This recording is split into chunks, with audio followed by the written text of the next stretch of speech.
السلام علیکم۔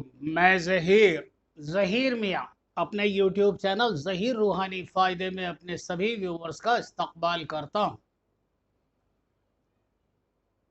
الصلاۃ والسلام علیکہ یا نبی اللہ، الصلاۃ والسلام علیکہ یا رسول اللہ صلی اللہ تعالی علیہ وآلہ وسلم۔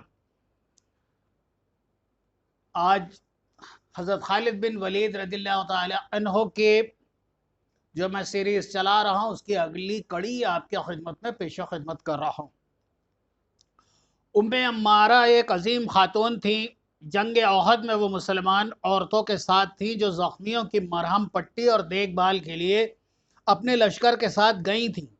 اس لڑائی میں ایسی صورت پیدا ہو گئی کہ قریش میدان پر چھا گئے۔ انہوں نے رسول کریم صلی اللہ علیہ وآلہ وسلم پر حلے بولنے شروع کر دیے۔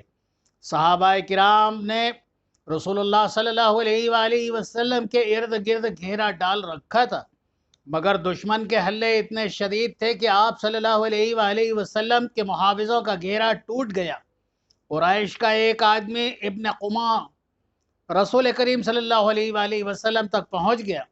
رسول کریم صلی اللہ علیہ وآلہ وسلم کے دائیں مصعب بن عمیر تھے اور اس وقت ام عمارہ بھی قریب ہی تھی۔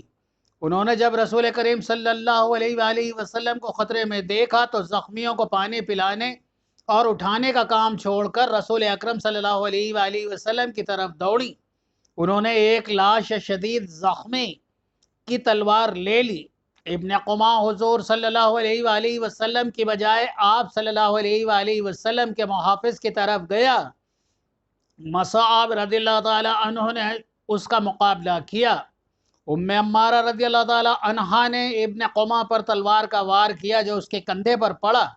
ابن قمع نے جرح پہن رکھی تھی، اس لیے تلوار اس کا کچھ نہ بگاڑ سکی۔ ابن قمع نے گھوم کر ابن عمارہ پر جوابی وار کیا جو اس خاتون کے کندھے پر پڑا اور اتنا گہرا زخم آیا کہ وہ گر پڑی۔ ابن قمع نے دوسرا وار نہ کیا کیونکہ وہ رسول اکرم صلی اللہ علیہ وآلہ وسلم پر حملہ کرنا چاہتا تھا۔ اب جنگ یمامہ میں ام عمارہ رضی اللہ تعالی عنہا اپنے بیٹے کے ساتھ آئی تھی۔ یہاں ان کی دلیری کا یہ عالم تھا کہ مسلمہ کو قتل کرنے کا خطرہ مول لیا، مگر ان کا ایک ہاتھ کٹ گیا۔ وہ دسمبر 632 عیسوی کے آخری دنوں کا ایک دن تھا۔ حدیقۃ الرحمن پر سبز اور ہرا بھرا باغ ہوا کرتا تھا جو لوگوں کو پھل دیا کرتا تھا۔ وہاں تھکے ماندے مسافر آ کر سستایا کرتے تھے۔ وہاں پھولوں کی مہک تھی، مگر اب وہ حدیقۃ الموت بن چکا تھا۔ اس کا حسن خون میں ڈوب گیا تھا، اس کی رعنائیاں لاشوں کے نیچے دب گئی تھی۔ جہاں پرندے چہچہاتے تھے وہاں زخمیوں کی چیخ و پکار تھی۔ زخمی گھوڑے بے لگام ہو کر بھاگ دوڑ رہے تھے، ان کے ٹاپ یوں سنائی دے رہے تھے جیسے موت بہنگم کے قہقہے لگا رہی ہو۔ جب شور اٹھا کہ مسلمہ مارا گیا تو مرتدین نکل بھاگنے کا راستہ دیکھنے لگے۔ وہ تو پہلے ہی بھاگے ہوئے اس باغ میں آئے تھے، ان پر پہلے ہی مسلمان دہشت بن کر طاری ہو چکے تھے۔ باغ میں وہ ہزاروں کی تعداد میں مارے گئے تھے۔ وہ ایسی جنگ لڑ رہے تھے جو وہ پہلے ہی ہار چکے تھے۔ اب ان کے کانوں میں یہ صدائیں پڑیں کہ ان کا نبی مارا گیا ہے تو ان کی رہی صحیح قوت بھی ختم ہو گئی۔ ان میں جو ابھی تک لڑ رہے تھے وہ باغ سے نکل بھاگنے کی کوشش میں تھے۔ شکست ان کے ذہنوں پر مسلط ہو چکی تھی۔ وہاں سے کچھ دور مسلمانوں کی لوٹی ہوئی اور تباہ حال خیمہ گاہ میں صرف ایک خیمہ صحیح سلامت تھا، اور یہ خیمہ خالد رضی اللہ تعالی عنہ کا تھا۔ بنو حنیفہ باقی تمام خیمے پھاڑ کر پرزے کر چکے تھے۔ وہ خالد رضی اللہ تعالی عنہ کے خیمے میں بھی گئے تھے، لیکن وہاں ان کا اپنا سردار مجاع بن مرارہ زنجیروں میں جکڑا بیٹھا تھا۔ وہ لیلہ کو قتل کرنا یا اپنے ساتھ لے جانا چاہتے تھے، لیکن مجاع نے انہیں یہ کہہ کر روک دیا تھا کہ پہلے مردوں کی طرف جاؤ، اور وہ اپنے سردار کے حکم سے چلے گئے تھے۔ اس طرح خالد رضی اللہ تعالی عنہ کا خیمہ محفوظ رہا تھا۔ خالد رضی اللہ تعالی عنہ کی بیوی لیلہ خیمے کے باہر ایک اونٹ پر بیٹھی تھی، اور جبکہ انہیں کہیں جانا نہیں تھا، وہ اس لیے کہ اونچی ہو کر میدان جنگ کو دیکھ رہی تھی۔ میدان خالی ہو چکا تھا، اسے باغ کی دیوار اور درختوں کے بالائی حصے نظر آ رہے تھے، لیکن یہ نظر نہیں آ رہا تھا کہ اندر کیا ہو رہا ہے۔ وہ اونٹ سے کود آئیں اور خیمے میں چلی گئیں۔ لیلا نے مجاع سے کہا، ابن مرارہ، تمہارا نبی میدان خالی کر گیا ہے، خدا کی قسم بنو حنیفہ بھاگ گئے ہیں۔ مجاع نے کہا، میں نے کبھی نہیں سنا کہ 13,000 سے 40,000 کو شکست دی جا سکتی ہو۔ میدان چھوڑ جانا مسلمہ کی چال ہو سکتی ہے، پسپائی نہیں۔ لیلا نے کہا، سب باغ کے اندر ہیں۔ اگر سب باغ میں ہیں تو وہاں سے زندہ بنو حنیفہ نکلیں گے۔ مجاع بن مرارہ نے کہا، اگر مسلمان باغ میں میرے قبیلے کے پیچھے چلے گئے ہیں تو سمجھ لو انہیں موت باغ میں لے گئی۔ بنو حنیفہ نہ قابل تسخیر ہے۔ لیلا نے کہا، آج الحمدللہ فیصلہ ہو جائے گا، ٹھہرو، مجھے گھوڑے کی ٹاپ سنائی دے رہی، میرے خاوند کا قاصد ہوگا۔ وہ خیمہ سے نکل کر باہر کھڑی ہو گئیں اور بولی، وہ فتح کی خبر لایا ہوگا، وہ آ رہا ہے۔ گھوڑا جو سر پر دوڑاتا آ رہا تھا لیلا کے قریب آ کر رکا اور سوار گھوڑے سے کود آیا۔ وہ خالد بن ولید رضی اللہ تعالیٰ عنہ خود تھے۔ لیلا انہیں دیکھ کر گھبرائی کہ سالار کے اکیلے آنے کا مطلب یہی ہو سکتا ہے کہ اس کی سپاہ تتر بتر ہو گئی۔ لیلا نے پوچھا، میدان جنگ کی کیا خبر ہے اور آپ اکیلے کیوں آئے ہیں؟ خالد رضی اللہ تعالی عنہ نے جوشیلی آواز میں کہا، خدا کی قسم میں نے بنو حنیفہ کو کاٹ دیا، مسلمہ کذاب مارا گیا ہے، اور وہ قیدی کہاں ہے؟ لیلا نے دونوں ہاتھ اٹھا کر آسمان کی طرف دیکھا اور سکون کے آہ بھر کر بولی، مجاع کہتا ہے کہ بنو حنیفہ ناقابل تسخیر ہیں۔ خالد رضی اللہ تعالی عنہ نے ہانپتی ہوئی آواز میں پوچھا، میں پوچھتا ہوں وہ کہاں ہے؟ کیا وہ اسے چھڑا لے گئے ہیں؟ خیمے کے اندر سے مجاع کی آواز آئی، میں یہی ہوں ولید کے بیٹے، میں تیرے اس بات کو سچ نہیں مانوں گا کہ مسلمہ مارا گیا ہے۔ خالد رضی اللہ تعالی عنہ نے خیمے کے اندر جا کر کہا، چل میرے ساتھ چل مجاع، ہو سکتا ہے تیری بات سچ ہو، میں مسلمہ کو نہیں پہچانتا، تیرا قبیلہ یہ شور مچاتا بھاگ گیا ہے کہ مسلمہ مارا گیا ہے، میرے ساتھ آ اور لاشوں میں اس کی لاش دیکھ کر بتا کہ یہ اس کی لاش ہے۔ مجاع نے کہا، پھر کیا ہوگا، مجھے آزاد کر دو گے؟ خالد رضی اللہ تعالیٰ عنہ نے کہا، خدا کی قسم میں اس قبیلے کے ایک سردار کو آزاد نہیں کروں گا جو میرے دین کا دشمن ہے۔ رسالت میں شرکت کا دعویٰ کرنے والے اور دعوے کو ماننے والے کو میں کیسے بخش دوں؟ اللہ کے سوا تجھے کوئی بھی نہیں بخش سکتا۔ مجاع بن مرارہ نے کہا، او ولید کے بیٹے، میں نے اسے کب نبی مانا تھا؟ وہ چرب زبان اور شعبدے بازیوں سے نبی بن گیا تھا، اور تو نے دیکھ لیا ہے کہ کتنا بڑا لشکر اس کا مرید ہو گیا تھا۔ اگر میں اسے نبی نہ مانتا تو وہ میرے سارے خاندان کو زندہ جلا دیتا، اور یہ وجہ بھی تھی کہ میں اپنے قبیلے کو اور اپنے آپ کو اس طرح سے موت کے حوالے نہیں کر سکتا تھا۔ اگر تو میرے قتل کا حکم دے گا تو یہ ایک بے گناہ کا قتل ہوگا۔ اس نے مجھے اپنے ان لوگوں سے بچایا جو ہماری خیمہ گاہ کو لوٹنے اور تباہ و برباد کرنے آئے تھے۔ لیلا نے خالد بن ولید رضی اللہ تعالی عنہ سے کہا، اس نے انہیں کہا تھا کہ عورتوں کے پیچھے مت پڑو، پہلے آدمیوں کے پیچھے جاؤ۔ وہ چلے گئے۔ اس نے انہیں یہ بھی نہ کہا کہ وہ اس کی بیڑیاں کھول دیں۔ خالد رضی اللہ تعالی عنہ نے پوچھا، تو نے اس عورت پر رحم کیوں کیا مجاع؟ تب مجاع نے کہا، کیونکہ اس نے مجھے قید میں وہی عزت دی جو مجھے قبیلے میں ملا کرتی تھی۔ میں نے اسے اس سلوک کا صلہ دیا ہے جو اس نے میرے ساتھ کیا ہے۔ کیا میں ایسا نہیں کر سکتا تھا کہ اپنے آدمیوں سے کہتا کہ میری بیڑیاں کاٹ دیں اور میں تیری اس حسین بیوی کو اپنی لونڈی بنا لیتا؟ خالد رضی اللہ تعالیٰ عنہ نے کہا، بے شک تو عزت کے لائق ہے مجاع، میں تیری یہ بیڑیاں اپنے ہاتھوں سے کاٹتا ہوں، اور پھر میرے ساتھ چلنا اور بتانا کہ مسلمہ کی لاش کون سی ہے۔ مجاع بن مرارہ خالد بن ولید رضی اللہ تعالیٰ عنہ کے ساتھ خیمے سے نکلا تو اس کے پاؤں میں بیڑیاں نہیں تھیں۔ خالد رضی اللہ تعالیٰ عنہ باہر ان کے دو محافظ کھڑے تھے۔ خالد رضی اللہ تعالیٰ عنہ اکیلے ادھر آئے تھے۔ ان کے محافظ دستے کو پتہ چلا کہ 7 سالار کسی اور کی طرف نکل گئے ہیں تو 2 محافظ ان کی تلاش میں ادھر ادھر گھوم کر پھر ان کے خیمے تک جا پہنچے۔ وہ انہیں تنہا نہیں چھوڑ سکتے تھے۔ مجاہد نے اپنی آنکھوں سے میدان جنگ کی حالت دیکھی، اسے اپنے قبیلے کی لاشوں کے سوا کچھ نظر نہیں آتا تھا۔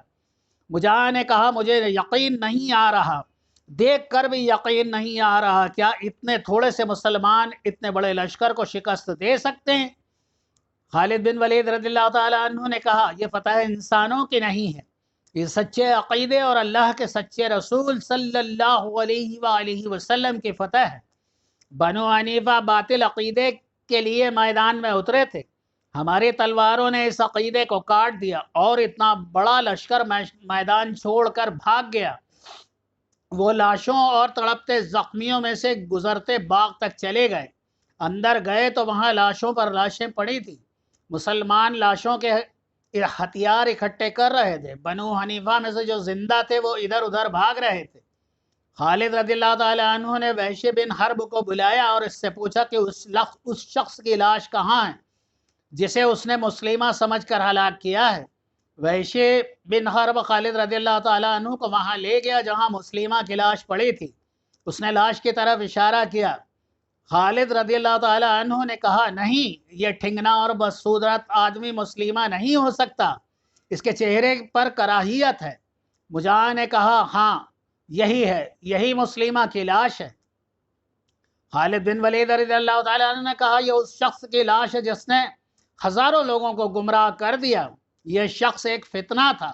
مجاہد نے کہا ابن ولید فتح پر خوش نہ ہو، میرے لیے اصل مقابلہ تو ابھی باقی ہے۔ کس کے ساتھ؟ بنو حنیفہ کے ساتھ۔ مجاہد نے جواب دیا یہ تو وہ لشکر ہے جو میدان میں آ کر لڑا تھا، یہ تو چھوٹا سا حصہ تھا، اس سے بھی بڑا لشکر یمامہ کے قلعے کے اندر موجود تیار کھڑا ہے۔ اپنے جانی دشمن کو دیکھ کر سوچ کہ تیری یہ سپاہ جو بہت کم ہو گئی ہے اتنے بڑے تازہ دم لشکر کا مقابلہ کر سکے گی؟ تیرے سپاہ تھک کر چور ہو رہی ہے۔ خالد رضی اللہ تعالیٰ عنہ نے لاشوں سے ہٹے ہوئے باغ میں نگاہ دوڑائی کہ ان کا لشکر واقعی لڑنے کے قابل نہیں رہا تھا، جانے نقصان برداشت کے قابل نہیں تھا، زخمیوں کی تعداد بھی زیادہ تھی۔ باقی لشکر کی جسمانی کیفیت یہ ہو چکی تھی کہ اللہ کے سپاہی اتنے تھک گئے تھے کہ جہاں دیکھتے وہاں لیٹ جاتے اور سو جاتے تھے۔ وہ اپنے سے 3 گنا زیادہ لشکر سے لڑے تھے، انہیں آرام کی سخت ضرورت تھی۔ مجاہد نے کہا اگر تو میری ایک تجویز مان لے تو میں قلعے میں جا کر صلح کی بات کرتا ہوں، میرا قبیلہ میری بات مان لے گا۔ خالد بن ولید رضی اللہ تعالی عنہ بڑے قابل سپہ سالار تھے، جنگ قیادت میں اپنی مثال آپ تھے، رسول اللہ صلی اللہ علیہ وآلہ وسلم کے سچے عاشق تھے، لیکن خود سر تھے اور زندہ دل بھی۔ وہ دشمن کو صرف شکست دے کر اسے فتح نہیں سمجھتے تھے، بلکہ فتح کو اس وقت مکمل سمجھتے تھے جب بھاگتے ہوئے دشمن کا تعاقب کر کے اس کی بستیوں کو اپنے قبضے میں لے لیتے تھے۔ ان کا اصول تھا کہ دشمن کو سانپ سمجھو اور اس کا سر کچل کر بھی دیکھو کہ اس میں ذرا سے بھی حرکت باقی تو نہ رہ گئی۔ خود سری کو خالد بن ولید رضی اللہ تعالیٰ عنہ خوبی سمجھتے تھے تو ان میں ڈسپلن بڑا ہی سخت تھا۔ اس کے باوجود جہاں صورتحال پیچیدہ ہو جاتی ہے، خالد رضی اللہ تعالیٰ عنہ اپنے نائب سالاروں سے مشورے اور تجویز لیتے تھے۔ جب مجاہ بن مرارہ نے صلح کی بات کی تو خالد رضی اللہ تعالیٰ عنہ نے یہ جانتے ہوئے کہ دشمن پسپا ہو چکا ہے اس حقیقت کو بھی سامنے رکھا کہ ان مجاہدین جو اب لڑنے کے قابل نہیں رہے ہیں، خالد رضی اللہ تعالیٰ عنہ نے اپنے نائب سالاروں کو بلایا اور انہیں بتایا کہ بنو حنیفہ کا ایک سردار مجاہ بن مرارہ صلح کی پیشکش کر رہا ہے۔ عبداللہ بن عمر رضی اللہ تعالیٰ عنہ نے کہا اصل فتنہ تو ختم ہو چکا ہے، مسلمہ کذاب کے مارے جانے سے بنو حنیفہ کا دم خم ٹوٹ چکا ہے۔ میں تو یہ بہتر سمجھتا ہوں کہ یمامہ کا محاصرہ فوراً کر لیا جائے اور دشمن کو سستانے کی مہلت نہ دی جائے۔ عبد الرحمن بن ابی بکر نے کہا صرف یمامہ نہیں، بنو حنیفہ میدان جنگ سے بھاگ کر ایسی جگہوں میں چھپ گئے ہیں جو چھوٹے چھوٹے قلعے ہیں، پہلے انہیں پکڑنا ضروری ہے، اس کے بعد صلح کی بات ہو سکتی ہے۔ عبد الرحمن بن عمر رضی اللہ تعالیٰ عنہ صلح کی شرائط ہماری ہوں گی۔ خالد رضی اللہ تعالیٰ عنہ نے کہا کیا تمہاری نظر اپنے لشکر کے جسمانی حالت پر نہیں؟ ابھی شہیدوں کے زخموں کی گنتی بھی نہیں ہو پائی ہے۔ خدا کی قسم کسی جنگ میں ہمارا اتنا خون نہیں پیا جتنا یہ جنگ پی گئی ہے، شاید ہمیں اور بھی خون دینا پڑے گا۔ کیا تم بہتر سمجھو گے کہ دشمن کے جو آدمی ادھر ادھر چھپ گئے ہیں انہیں پکڑا جائے تاکہ یہ یمامہ کے قلعے میں جا کر ہمارے مقابلے میں نہ آ سکے؟ عبد الرحمن رضی اللہ تعالیٰ عنہ نے کہا ہم یقیناً اسی کو بہتر سمجھتے ہیں، اگر ہم انہیں پکڑ لیں تو صلح کی کیا ضرورت رہ جائے گی؟ خالد رضی اللہ تعالیٰ عنہ نے کہا مجاہد نے بتایا ہے کہ ان کے لشکر ہم سے لڑ چکے ہیں، اس سے کچھ زیادہ لشکر یمامہ کے اندر موجود ہے۔ تم میرے اس رائے کو صحیح مانو گے کہ سپاہی لڑنے کے قابل نہیں رہے۔ تم دیکھ رہے ہو کہ ہمارے مجاہدین تھکان سے بے حال ہو کر جہاں بیٹھ جاتے ہیں وہاں سو جاتے ہیں۔ ہمارے لیے قمق بھی نہیں رہی، اگر قمق منگوائی بھی جائے تو بہت دن لگ جائیں گے۔ اتنے دنوں میں دشمن منظم ہو جائے گا اور اس پر ہماری جو دہشت غالب آئی ہے وہ اتر جائے گی۔ عبداللہ رضی اللہ تعالیٰ عنہ نے کہا ابن ولید تم نے خود بھی تو کچھ سوچا ہوگا۔ خالد رضی اللہ تعالیٰ عنہ نے جواب دیا ہاں ابن عمر، میں نے سوچا ہے کہ ادھر ادھر بکھرے ہوئے دشمن کو پکڑا جائے، پھر یمامہ کا محاصرہ کر لیا جائے اور اس دوران مجاع یا یمامہ میں جا کر اپنے سرداروں سے صلح کی بات کرے۔ صلح کے لیے ہم یہ شرطیں رکھیں گے کہ بنو حنیفہ شکست تسلیم کر کے ہتھیار ڈال دے۔ عبد الرحمن رضی اللہ تعالیٰ عنہ نے کہا یہی بہتر ہے۔ عبداللہ رضی اللہ تعالیٰ عنہ میں بھی اسے بہتر سمجھتا ہوں۔ خالد رضی اللہ تعالیٰ عنہ نے کہا پھر یہ کام ابھی شروع کر دو، دستوں کو مختلف سمتوں میں روانہ کر دو اور انہیں کہو کہ بنو حنیفہ کا کوئی آدمی یا عورت بچہ کہیں نظر آ جائے تو اسے پکڑ کر لے آئیں۔ دستوں کو روانہ کر دیا گیا اور خالد رضی اللہ تعالیٰ عنہ نے مجاع کو اپنے پاس بیٹھا لیا۔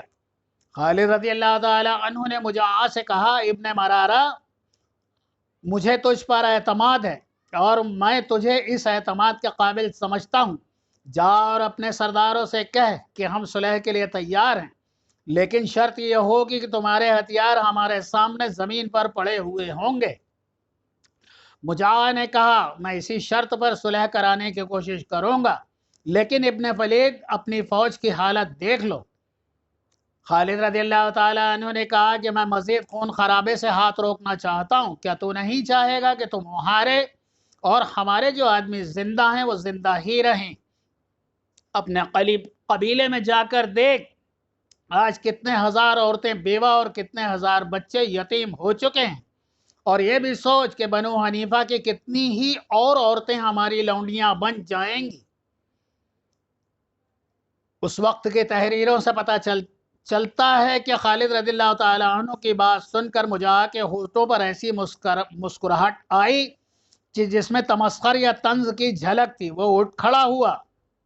ابن ولید مجاع نے کہا میں جانتا ہوں تیری خواہش پورے کرنے کی میں پوری کوشش کروں گا۔ خالد رضی اللہ تعالیٰ عنہ اپنے خیمے کی طرف چل پڑے۔ وہ لاشوں اور زخمیوں کو دیکھتے چلے جا رہے تھے۔ لیلا نے خالد رضی اللہ تعالیٰ عنہ کو دور سے دیکھا اور دوڑی آئی۔ لیلا نے خالد رضی اللہ تعالیٰ عنہ سے پوچھا کیا تم نے اسے چھوڑ دیا؟ خالد رضی اللہ تعالیٰ عنہ نے انہوں نے مجاع کو کس مقصد کے لیے چھوڑا ہے بتایا۔ لیلا نے کہا ابن ولید اتنے انسانوں کا خون کس کی گردن پر ہوگا؟ میں اتنی زیادہ لاشوں کو میں نے کبھی نہیں دیکھا۔ جب تک انسانوں کو اپنی خواہشات کا غلام بنانے کی ذہنیت موجود رہے گی، انسانوں کا خون بہتا رہے گا۔ خالد رضی اللہ تعالیٰ عنہ نے کہا میں نے بھی اتنے لاشیں کبھی نہیں دیکھی تھی، آنے والا زمانہ اس سے زیادہ لاشیں دیکھے گا۔ حق و باطل آپس میں ٹکراتے رہیں گے، میں اسی لیے صلح کی کوشش کر رہا ہوں کہ اور خون نہ بہے۔ اس سے آگے نہ جانا، جو تم دیکھو گی اسے برداشت نہیں کر سکو گی۔ آسمان سے گدھ اترنے لگے تھے اور انہوں نے لاشوں کو نوچنا شروع کر دیا تھا۔ کچھ مسلمان لاشوں کے درمیان اپنے زخمی ساتھیوں کو تلاش کرتے پھر رہے تھے، انہیں اٹھا کر خیمہ گاہ کی طرف لے جا رہے تھے۔ باقی سپاہ بنو حنیفہ کے چھپے ہوئے آدمیوں کو پکڑنے کے لیے چلی گئی تھی۔ رات کو خالد رضی اللہ تعالی عنہ کو اطلاع ملنے لگی کہ سپاہی بنو حنیفہ کے آدمیوں کو لا رہے ہیں، بعض کے ساتھ عورتیں اور بچے بھی تھے۔ خالد رضی اللہ تعالیٰ عنہ نے حکم دیا کہ عورتوں اور بچوں کو سردی اور بھوک سے بچایا جائے، لیکن خیمہ گاہ لٹ چکے تھے، خوراک کی قلت تھی۔ خالد رضی اللہ عنہ نے کہا خود بھوکے رہو لیکن قیدی عورتوں اور بچوں کو بھر پیٹ کھانا کھلاؤ۔ اس کا حل یہ نکالا گیا کہ مسلمان مجاہدین لاشوں سے کھجورے وغیرہ کی تھیلیاں کھول کر لے آئے۔ ہر سپاہی اپنے ساتھ کھانے پینے کا کچھ سامان رکھتا تھا، یہ عورتوں اور بچوں کو دے دیا گیا۔ صبح مجاع یمامہ سے واپس آیا اور خالد رضی اللہ تعالیٰ عنہ کے خیمے میں گیا۔ خالد رضی اللہ تعالیٰ عنہ نے پوچھا کیا خبر لائے ہو ابن مرارہ؟ مجاع نے جواب دیا خبر بری نہیں، لیکن تم اسے اچھا نہیں سمجھو گے۔ بنو حنیفہ تمہاری شرط پر صلح کو تیار نہیں، وہ تمہارے غلامی نہیں قبول کریں گے۔ خالد رضی اللہ تعالی عنہ نے کہا خدا کی قسم میں نے اپنا غلام نہیں بنانا چاہتا، ہم سب اللہ کے رسول کا غلام ہیں، میں انہیں سچے رسول صلی اللہ علیہ وآلہ وسلم کے عقیدے کا غلام بناؤں گا۔ مجاع نے کہا وہ اس شرط کو بھی نہیں مانیں گے، اور یہ بھی دیکھ کہ تیرے پاس کیا رہ گیا ہے۔ ابن ولید میں نے یمامہ کے اندر جا کر دیکھا ہے، ایک لشکر ہے جو زرہ پہنے تیری اس چھوٹی سی فوج کو لہو لہان کر دینے کے لیے تیار ہے۔ کبھی یہ حماقت نہ کر بیٹھنا کہ یمامہ کو آ کے محاصرے میں لے لے تو کچلا جائے گا۔ ابن ولید جوش کو چھوڑ اور ہوش کی بات کر، اپنی شرط کو نرم کر، میں نے بنو حنیفہ کو ٹھنڈا کر لیا ہے۔ اس لشکر کی آنکھوں میں خون اترا ہوا ہے۔ خالد رضی اللہ تعالیٰ عنہ گہری سوچ میں ڈوب گئے۔ مجاع نے انہیں کوئی نئی بات نہیں بتائی تھی، یہ تو خالد بن ولید رضی اللہ تعالیٰ عنہ دیکھ ہی چکے تھے کہ ان کے پاس جو سپاہ رہ گئی ہے وہ لڑنے کے قابل نہیں رہی۔ اس سپاہ کو آرام کی ضرورت تھی، لیکن وہ رات بھر دشمن کے چھپے ہوئے سپاہیوں اور آدمیوں کو تلاش کرتی اور گرفتار کرتی رہی تھی۔ اب تو ان مجاہدین کے بھی سر ڈول رہے تھے۔ خالد رضی اللہ تعالی عنہ نے گہری سوچ سے نکل کر کہا ابن مرارہ تجھے شاید معلوم نہ ہو، اپنے ان سرداروں سے پوچھ لینا جو اس جنگ میں شریک تھے کہ ہمارے پاس بنو حنیفہ کا کتنا مال اور ساز و سامان ہے اور کتنے باغ اور کتنے قیدی ہمارے قبضے میں ہیں۔ واپس جا اور اپنے سرداروں سے کہہ کہ مسلمان آدھا مال غنیمت اور آدھے باغ اور آدھے قیدی واپس کر دیں گے۔ انہیں سمجھا کہ یمامہ اور اس کی آبادی کو تباہی میں نہ ڈالیں۔ ابن مرارہ چلا گیا۔ اسی دوران مزید قیدی لائے گئے۔ مجاع شام سے کچھ پہلے واپس آیا اور اس نے بتایا کہ بنو حنیفہ کا کوئی سردار اس شرط کو ماننے کے لیے تیار نہیں۔ مجاع نے یہ بھی کہا کہ بنو حنیفہ اپنی شکست اور ہزاروں مقتولین کے خون کا انتقام لیں گے۔ میری بات کان کھول کر سن ابن مرارہ، خالد رضی اللہ تعالیٰ عنہ نے جھنجھلا کر کہا اگر بنو حنیفہ یہ سمجھتے ہیں کہ ہم قلیل تعداد ہونے کی وجہ سے ڈر جائیں گے تو انہیں جا کر کہہ دے کہ مسلمان کٹ مریں گے، تمہیں انتقام کی مہلت نہیں دیں گے۔ مجاع نے مسکرا کر کہا غصے میں نہ آ ولید کے بیٹے، ہمارا جو مال غنیمت باغ اور قیدی تمہارے پاس ہیں ان کا چوتھائی حصہ اپنے پاس رکھ لے، باقی ہمیں دے دے اور آ کر صلح کر لے، صلح نامہ تحریر ہوگا۔ خالد رضی اللہ تعالیٰ عنہ ایک بار پھر سوچ میں کھو گئے۔ مجاع نے کہا میں تجھے خبردار کرتا ہوں ولید کے بیٹے، یہ میرا کمال ہے کہ میں نے بنو حنیفہ کو صلح پر راضی کر لیا ہے، میں ان کی لعنت و ملامت برداشت کی ہے۔ انہوں نے مجھے غدار بھی کہا ہے، وہ کہتے ہیں کہ تم مسلمانوں سے ایمان لے کر ہمیں ان کا غلام بنانا چاہتے ہو، وہ کہتے ہیں کہ ہماری تعداد اگر کم بھی ہوتی تو ہم صلح نہ کرتے، ہمارے پاس نہ ساز و سامان کی کمی ہے نہ خوراک کی، ان چیزوں کی کمی ہے تو مسلمانوں کو ہوگی۔ وہ کہتے ہیں کہ اتنی سخت سردی میں مسلمان کب تک محاصرے میں بیٹھے رہیں گے، راتوں کی سردی کو وہ کھلے آسمان تلے برداشت نہیں کر سکیں گے۔ وہ یہ بھی جانتے ہیں کہ تیری اس چھوٹی سی فوج کے پاس خیمے بھی نہیں رہیں۔ سوچ لے ابن ولید، اچھی طرح سوچ لے۔ اگر تجھے شک ہے تو ذرا آگے جا کر یمامہ کی دیواروں پر ایک نظر ڈال اور دیکھ کہ ایک دیوار تو قلعے کی ہے اور اس کے اوپر ایک دیوار انسانی جسموں کی ہے۔ خالد بن ولید رضی اللہ تعالی عنہ بے شک اپنی کمزوریوں سے آگاہ تھے، لیکن وہ دشمن کی ہر شرط کو ماننے کو تیار نہیں تھے۔ وہ خیمے سے باہر نکل گئے، ان کے نائب سالار کھڑے تھے۔ سالاروں نے بے تابی سے خالد رضی اللہ تعالیٰ عنہ سے پوچھا کہ صلح کی بات کہاں تک پہنچی؟ خالد رضی اللہ تعالیٰ عنہ نے ان سے کہا میرے ساتھ آؤ۔ نائب سالار خالد رضی اللہ تعالیٰ عنہ کے ساتھ چل پڑے۔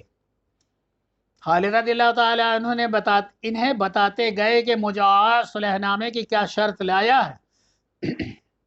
وہ چلتے گئے اور ایسی جگہ جا کے رکے جہاں سے یمامہ شہر کے دیوار نظر آتے تھے۔ انہوں نے دیکھا کہ دیوار پر آدمی ہی آدمی تھے۔ مجاہد نے ٹھیک یہ کہا تھا کہ شہر کے دیوار کے اوپر انسانی جسموں کی ایک دیوار کھڑی ہے۔ اس سے صاف ظاہر ہوتا ہے کہ شہر میں بہت بڑا لشکر موجود ہے۔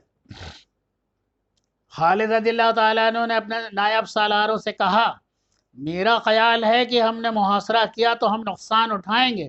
دیوار پر جو مخلوق کھڑی ہے اس کے تیر ہمیں دیواروں کے قریب نہیں جانے دیں گے، اور ہمارے پاس قتل کرانے کے لیے اور زیادہ آدمی بھی نہیں۔ ایک نائب سالار نے کہا میں تو صلح کی رائے دوں گا۔ جس فتنے کو ہم ختم کرنا چاہتے تھے وہ ختم ہو چکا ہے۔ ایک اور نائب سالار نے کہا اب ہم صلح کر لیں تو ہم پر کون انگلی اٹھا سکتا ہے؟ خالد رضی اللہ تعالیٰ عنہ واپس اپنے خیمے میں چلے گئے۔ مجاع کو بتایا کہ وہ صلح کے لیے تیار ہیں۔ اسی وقت صلح نامہ تحریر ہوا جس پر خالد رضی اللہ تعالیٰ عنہ نے خلافت کی طرف سے اور مجاع بن مرارہ نے بنو حنیفہ کی طرف سے دستخط کیے۔ اس میں ایک شرط یہ بھی تھی کہ مسلمان یمامہ کے کسی آدمی کو جنگی مجرم قرار دے کر قتل نہیں کریں گے۔ مجاع واپس چلا گیا۔ اسی روز اس نے یمامہ کے دروازے کھول دیے اور خالد رضی اللہ تعالی عنہ کو شہر میں مدعو کیا۔ خالد رضی اللہ تعالی عنہ اپنے سالاروں اور کمانڈروں کے ساتھ یمامہ شہر کے دروازے پر پہنچے۔ انہوں نے اوپر دیکھا، دیواروں پر اب ایک بھی آدمی نہیں کھڑا تھا، برج بھی خالی تھے۔ خالد رضی اللہ تعالیٰ عنہ کو توقع تھی کہ قلعے کے اندر انہیں بنو حنیفہ کا وہ لشکر نظر آئے گا جس کے متعلق مجاع نے انہیں بتایا تھا کہ مسلمانوں کو کچل ڈالے گا۔ مگر وہاں کسی لشکر کا نام و نشان نہ تھا۔ وہاں عورتیں تھیں، بچے اور بوڑھے تھے، جوان آدمی ایک بھی نظر نہیں آتا تھا۔ عورتیں اپنے گھروں کے سامنے کھڑی تھیں، بعض منڈیبروں پر بیٹھی تھیں۔ ان میں زیادہ عورتیں رو رہی تھیں، ان کے خامند باپ بھائی یا بیٹے جنگ میں مارے گئے تھے۔ خالد رضی اللہ تعالی عنہ نے مجاع سے پوچھا ابن مرارہ و لشکر کہاں ہیں؟ ابن ولید دیکھ نہیں رہے ہو؟ ابن ولید، مجاع نے دروازوں کے سامنے اور چھتوں پر کھڑی عورتوں کی طرف اشارہ کر کے کہا یہ ہے وہ لشکر جو شہر کی دیوار پر تیر و کمان و برچیاں اٹھائے کھڑا تھا۔ خالد رضی اللہ تعالیٰ عنہ نے حیران سا ہو کر پوچھا یہ عورتیں؟ مجاع نے کہا ہاں ولید کے بیٹے، شہر میں کوئی لشکر نہیں، یہاں صرف بوڑھے آدمی ہیں جو لڑنے کے قابل نہیں، عورتیں ہیں اور بچے ہیں۔ خالد رضی اللہ تعالیٰ عنہ نے پوچھا کیا یہ ہمارے حملے کو روک سکتے تھے؟ کیا عورتیں ہمارے مقابل آئی تھیں؟ مجاع نے کہا نہیں ابن ولید، یہ میری ایک چال تھی۔ شہر سے تمام آدمی لڑنے کے لیے چلے گئے ہیں، شہر میں کوئی جوان آدمی نہیں رہا تھا۔ میں اپنے قبیلے کو تباہی سے بچانا چاہتا تھا۔ میں نے تمام عورتوں، بوڑھوں اور کمسن لڑکوں کو زرہ اور سر پر خودیں پہنائیں اور ان کے ہاتھوں میں تیر و کمان اور برچھیاں دے کر دیوار پر کھڑا کر دیا۔ میں نے خود باہر جا کر دیکھا، پتہ نہیں چلتا تھا کہ یہ عورتیں، بوڑھے اور کمسن لڑکے ہیں۔ میں نے تجھے موقع دیا کہ دیوار پر ایک نظر ڈال لے تاکہ تو اس جھانسے میں آ جائے کہ یمامہ میں بہت بڑا لشکر موجود ہے، اور تم جھانسے میں آ گئے۔ خالد رضی اللہ تعالی عنہ خشمگی ہوئے۔ وہ مجاع کو اس دھوکے کی سزا دے سکتے تھے، لیکن اس عہد نامے کے خلاف ورزی انہیں گوارا نہیں تھی جس پر وہ دستخط کر چکے تھے۔ خالد رضی اللہ تعالیٰ عنہ نے مجاہ سے کہا خدا کی قسم تو نے مجھے دھوکہ دیا ہے۔ مجاہ نے کہا میں تجھے دھوکہ دے سکتا ہوں، اپنے قبیلے کی عورتوں اور بچوں سے غداری نہیں کر سکتا۔ میں انہیں تیری تلواروں سے بچانا چاہتا تھا، میں نے انہیں بچا لیا ہے۔ خالد رضی اللہ تعالیٰ عنہ نے کہا تو خوش قسمت ہے کہ میں مسلمان ہوں اور اسلام معاہدہ توڑنے کی اجازت نہیں دیتا۔ میں صلح نامہ پر دستخط کر چکا ہوں، ورنہ میں تمہاری ان تمام عورتوں کو لونڈیاں بنا لیتا۔ مجاہ نے کہا مجھے معلوم تھا تو ایسا نہیں کرے گا۔ خالد رضی اللہ تعالیٰ عنہ نے کہا لیکن میری ایک بات سن لے ابن مرارہ، میں نے معاہدہ صرف یمامہ شہر کے لیے کیا ہے، اس میں ارد گرد کے علاقے شامل نہیں ہیں۔ میں پابند ہوں کہ یمامہ کے اندر کسی جنگی مجرم کو قتل نہ کروں۔ یمامہ کے باہر میں جسے سمجھوں گا اسے قتل ہونا چاہیے، اس کے قتل سے میں گریز نہیں کروں گا۔ انشاءاللہ تعالی اگلی نشست میں آگے کا حال میں بیان کروں گا۔ اللہ تبارک و تعالی آپ کا ہم سب کا حامی و ناصر ہو۔ دعاؤں کے ساتھ اللہ حافظ۔